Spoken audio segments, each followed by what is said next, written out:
Magandang umaga po, no? Buong daanan po. Principal ng Caloocan High School. Maraming guro nagtatanong kung kailan daw uli magkakaroon ng opening o yung call, ano? O division memo nila. Division memo para sa submission application for the expanded career progression. Itong mga guro nagtatanong, hindi yata sila nakapag-apply. Hindi sila nakasabay dun sa unang mga nag-submit ng application. At ngayon ay marami ng promoted, di ba? Nakikita natin sa mga posts. Tapos,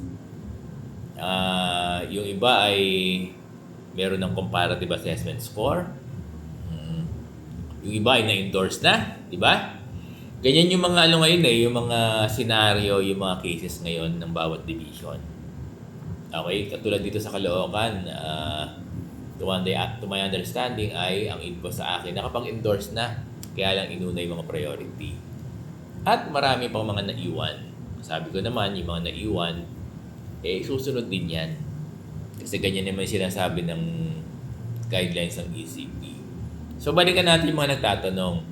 Alam nyo, kung tinatanong nyo particular na buwan, meron nakalagay sa ECP, no? I-recall ko. Kaya lang, sa pagkakaunawa ko, didepende na ngayon yan depende sa dating ng allocation ng per division.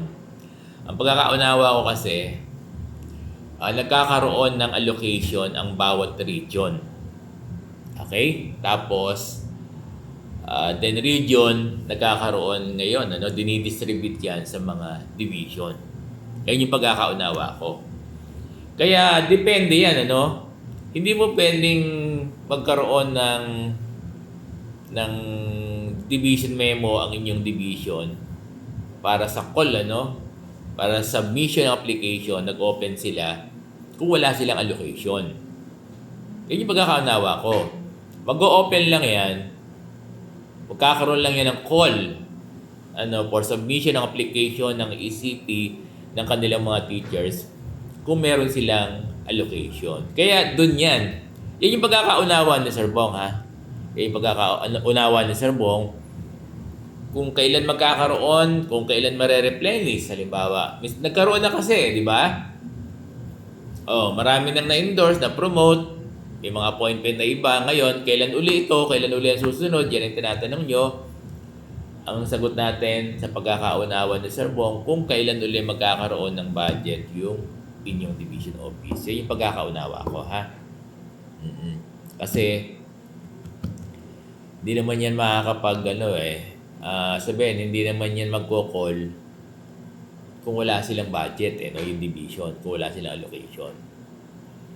Kaya kung tinatanong niyo particular na buwan, sa pagkakaunawa ko, kung kailan magkaroon ng budget allocation yung inyong division ng ECP fund.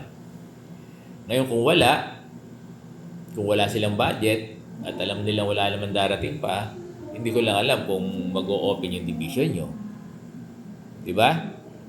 Kasi ang division, dumidepende yan kung may budget na sila sa ECP. Kung may budget na sila, or baka sundin nila yung schedule ng ECP, di ba? Kahit wala silang budget, dahil schedule yan ng submission. Nakalagay kasi dun sa sa guidelines. Na-slow na ako. Nakalimutan ko na, i-recall ko. Pero merong schedule doon.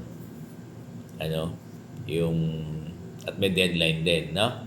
Kaya lang, sa pagkakaunawa ko ngayon, didepende yan doon sa kung kailan merong budget. Yan yung pagkakaunawa ko, ha?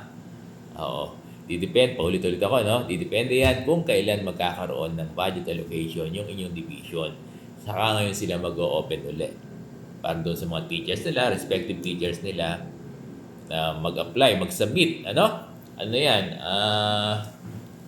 Hindi naman specific for particular position lang, ECP. Lahat kino-cover niyan Basta nandun lahat sa positions, ng the expanded career progression. Diba?